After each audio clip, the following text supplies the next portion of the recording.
Welcome back to episode of car talk. हमारे viewer हैं मोहम्मद आसिफ साहब। उन्होंने हमारे से सवाल किया है कि जैसे कि पाकिस्तान के अंदर कुछ सेक्टर्स हैं जो कि बाहर से डॉलर लेके आते हैं, वो यहाँ से एक्सपोर्ट्स करते हैं सर्विसेज, और बाहर से डॉलर आते हैं जो कि पाकिस्तान की इकॉनमी के अंदर बड़ा अच्छा रोल प्ले करते हैं और पाकिस्तान की इकॉनमी को बेहतर करते हैं। हमें हमारा जीडीपी बेहतर होता है, हमारे पास वेल्थ आती है पाकिस्तान के अंदर बाहर से। और वो कह रहे हैं कि जो अगर रियल एस्टेट का देखा जाए, जो कंस्ट्रक्शन इंडस्ट्री है, क्या ये भी इसी तरह ही मॉडल पे चल रही है कि ये भी बाहर से डॉलर्स लेके आती है और क्या ये भी उसी इकॉनमी को बेहतर करती है? आइए बात करते हैं।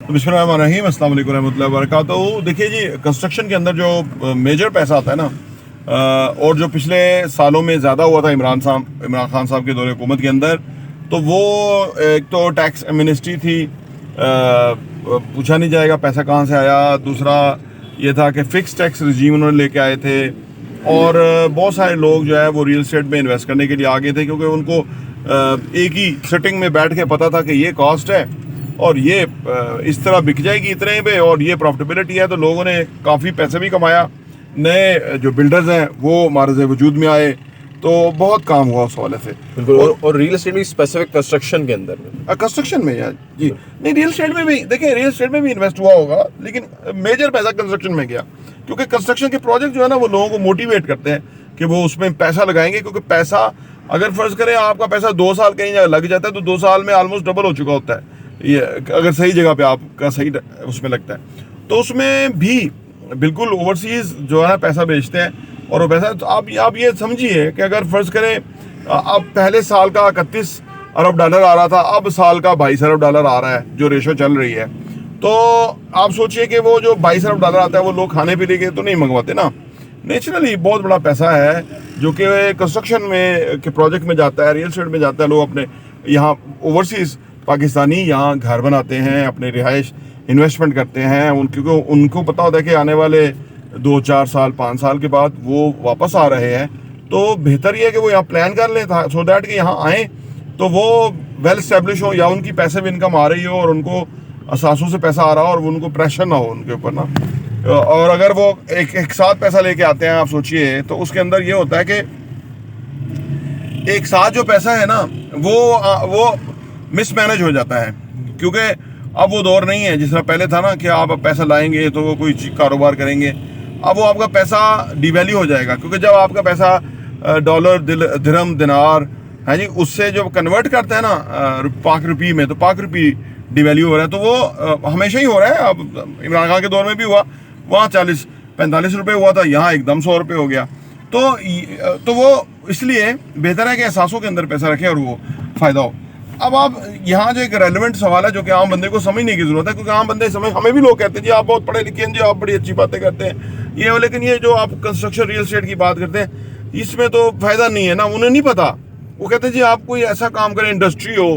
उन्हें अंदाज़ा नहीं कि ये बेसिकली जो शोबा है ये 40 इंडस्ट्रियाँ चलाता है। हम जो आपके साथ इन्वेस्टमेंट का मॉडल आपके सामने लेके आते हैं और आप इन्वेस्टमेंट करते हैं और उससे आपका फ़ायदा होता है, 40 इंडस्ट्रियाँ चलाने का आप बायस बन जाते हैं। देखिए ना, उन लोगों को रोज़गार देने का बायस बन जाते हैं कि जिनके पास रोज़गार नहीं है। अच्छा, अब आप जो लोग कहते हैं नहीं जी ये इधर तो ठीक है 40 इंडस्ट्रियाँ चलती हैं, लेकिन हमारे यहाँ IT और रोबोटिक्स और इस तरह की चीज़ें एक्सपोर्ट होनी चाहिए, तो वो ज़्यादा बेहतर है। अब उनको बंदा समझा नहीं सकता कि हमारे यहाँ जो है ना एजुकेटेड स्किल बहुत कम है, अनएजुकेटेड स्किल है। मिस्त्री, मजदूर, ये हर कोई जो है ना ये कारखानों में काम मिल जाता है उनको, भाई वो कोई बहुत बड़ी एजुकेशन नहीं चाहिए। बाकी अदरवाइज जो इंजीनियर्स हैं या पढ़े लिखे लोग हैं, या ये अगर किसी की अच्छी एजुकेशन होती है तो वो तो बाहर जाता है। हमारे साथ लोग कतर से और जगहों से हैं जो कि ऑयल फील्ड के अंदर काम करते हैं, जो जहाँ से गैस निकलता है वहाँ काम करते हैं। वो बहुत लोग वहाँ खपे हुए हैं, और सारे लोग यहाँ से मुख्तलिफ अदारों से काम करते हुए पाकिस्तान से वो इवेंचुअली उधर चले गए, क्योंकि वहाँ ज़्यादा बेहतर उनके लिए मराहत और मुआवजा था, यहाँ कम था। तो पाकिस्तान में अच्छे जो लोग हैं ना, क्वालिटी ह्यूमन रिसोर्स नहीं है। कंस्ट्रक्शन जो है ना वो लोगों को ऑब्जर्व कर लेता है, क्योंकि कम पढ़े लिखे हैं, तो वो किसी न किसी काम में वो इन्वॉल्व होके उनके लिए भी एम्प्लॉयमेंट मिल जाती है, और शाम को वो उनकी जो मजदूरी है या उनका जो काम है उसका उनको मुआवजा मिल जाता है। तो ये एक तरह से वो 40 इंडस्ट्रियाँ और उनके आगे कितने ख़ानदान चलने का बायस है, तो ये बेसिकली कंस्ट्रक्शन इंडस्ट्री का बहुत बड़ा। और फिर आखिरी बात करूं कि जो चाइना ने इतना कमाल लोगों को जो रोजगार दिया और गुर्बत की 60 लाख करोड़ लोगों को गुर्बत इस तरह से ऊपर उठाया, और जो उन्होंने 6 करोड़ अपार्टमेंट अभी बने पड़े हुए हैं, अब वो बहुत उनका वाह है जी, चाइना ने तो कमाल कर दिया, चाइना ने तो कमाल कर दिया। देखिए वो प्रोडक्ट्स तो वैसे ही बनाते थे, यानी हर तरह की इलेक्ट्रॉनिक्स प्रोडक्ट, हर तरह की कंस्ट्रक्शन मटेरियल के अंदर जो चीज़ें इस्तेमाल होती है हर चीज़ वो बनाते थे। लेकिन उसके साथ ही साथ उन्होंने कंस्ट्रक्शन इंडस्ट्री में जो जब उन्होंने अब उनकी टोटल जीडीपी में 29% कंस्ट्रक्शन इंडस्ट्री का हिस्सा है। देखिए आमतौर पर उनकी इंडस्ट्री तो कितनी बड़ी है, कितनी दुनिया को फीड करते हैं, अमेरिका को प्रोडक्ट जाती है, लेकिन कंस्ट्रक्शन इंडस्ट्री कितनी इंपॉर्टेंट है ये इमरान खान समझ गए थे, इसलिए उन्होंने यहाँ भी उसी को फौरी चैनलाइज किया था और उसका बड़ा फायदा हुआ था। हालांकि कोरोना था, हालांकि रोजगार लोगों के बंद थे, लेकिन हमारे यहाँ साइट्स पे काम चल रहा था, वहीं लोग रहते थे, वहीं काम करते थे, उनके लिए पैसे बन रहे थे, और वो एक मुआशी बहुत बड़ी सरगर्मी पैदा हुई और जिसका जो फायदा हुआ।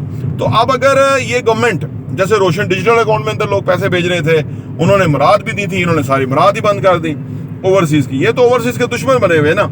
अगर ये उनसे माफी मांगे और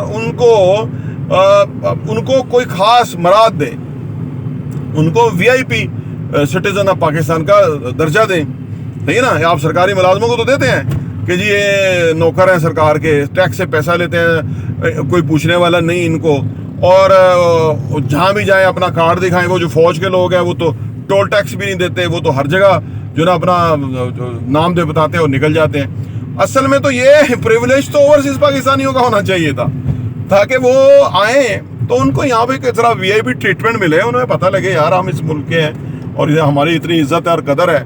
ये तो वो डिजर्व करते हैं कि जो इस मुल्क से गए हुए हैं कि ये मुल्क उनको सही तरह से रोजगार नहीं दे सका, और उन्होंने जाके अपनी कोशिश से वो हासिल किया कि जो आप देखिए वो मुल्क के लिए बेहतर है ना, मुफीद है, तो ये तो उनको मिलना चाहिए था।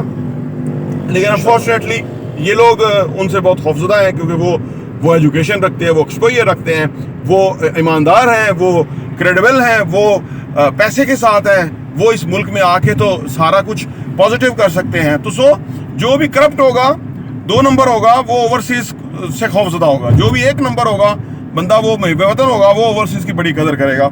और हम अपने चैनल प्रॉपर्टी विजन टीवी पे सारा काम हमारा है ही उन लोगों के साथ है, और हम समझते हैं कि वो कितने दर्द दिल रखते हैं अपने पाकिस्तान के बारे में, और वो कितने वहाँ कैसे कैसे हालात से गुजर के वो एक मुकाम पे पहुँचे हैं, और वो कामयाब लोग हैं। लेकिन उनको यहाँ लाने के लिए आपको चाहिए कि यहाँ का रूल ऑफ लॉ लेकर आए, एक कानून हो हर के लिए, चाहे सरकारी नौकर है या प्राइवेट मुलाजम है या कोई भी है, अक्रॉस द बोर्ड एक कानून हो। ये जो चीफ जस्टिस कोई भी आता है और उसके पीछे आगे पीछे वो मंदो खेल जैसे काजी फायज ईसा जैसे लोग जो हैं, ये लोग तो गंद है इस माशरे का, इन्होंने इस माशरे को तबाह किया, क्योंकि लोग एक्सपेक्ट करते हैं कि उनके साथ इंसाफ होगा और वो नहीं होता, तो बड़ी मायूसी होती है उसके ऊपर। तो क्योंकि इनको कोई चेक नहीं कर सकता। आप देखो ना, वो जो काजी फायज ईसा उसके साथ से का मामला था, वो इस हुकूमत ने निपटा दिया, क्योंकि इस हुकूमत के केस उसने बंद कर दिए। फिर वो जो आसिम सलीम बाजवा था, फिर ये जो दूसरा बाजवा है, इनको कौन चेक करेगा? किसी की इतनी जरूरत है कोई चेक करे? वो एक उसने जज ने फैसला दिया था परवेज मुशर्रफ के खिलाफ कि उसने आइन तोड़ा तो उसको लटकाओ, इतने दिन तक लटकाए रखो, तो वो तो मर गया। तो बदकिस्मती है इस मुल्क की कि यहाँ पे रूल ऑफ लॉ होना चाहिए, यहाँ पे इंसाफ के वाला मामला होना चाहिए, ताकि ओवरसीज पाकिस्तानी यहाँ बहुत पैसा लेके आए। वो ये जो 30-31 अरब 32 अरब डॉलर आया हाईएस्ट अभी तक 75 सालों में, वो 60 अरब डॉलर यहाँ ला सकते हैं। लेकिन कोई अक्लमंद हो आगे, ये जो अपनी अनाओं के अंदर के बुत के अंदर ये चोर डाकू गुंडे हुक्मरान है, या ये सरकारी नौकर वो जो बैठे हुए हैं 5%, जिनका कोई पूछने वाला नहीं, जिनको कोई पूछ नहीं सकता, तो ये बायस है इस मुल्क को पीछे रखने का। ये जब पब्लिक समझेगी तो उनको अंदाजा होगा ना, क्योंकि पब्लिक को तो इन्होंने जानवर समझा होगा, उनकी तो रिस्पेक्ट नहीं है। तो ओवरसीज पैसा भी कम बेचते हैं, वो खुद भी कम आने की कोशिश करते हो, कहते हैं हम बाहर ही नहीं। कुछ तो मेरे नेबर में अभी एक साहब उन्होंने ऑफिस खोला था, वो वापस चले गए थे कि भाई वो पहले आए 20 साल 25 साल फिर वापस चले गए। तो वो लोग आगे फिर यहाँ फिट नहीं हो रहे होते ना, कि जब वो देखते हैं कि हाँ वो वाली मौके अपॉर्चुनिटीज नहीं है। तो बहरहाल जो कंस्ट्रक्शन इंडस्ट्री है वो कमाल है, वो पाकिस्तान को तरक्की की तरफ ले जा सकती है, वो लोगों को रोजगार दे सकती है, वो पाकिस्तान की बहुत बड़ी खिदमत कर सकती है। ये एक इंडस्ट्री, जो हुकूमत इस इंडस्ट्री को सपोर्ट करेगी वो हुकूमत के यहाँ लोग खुश भी होंगे क्योंकि उनको रोजगार मिल रहा होगा। प्रॉपर्टी देखने का बहुत बहुत शुक्रिया।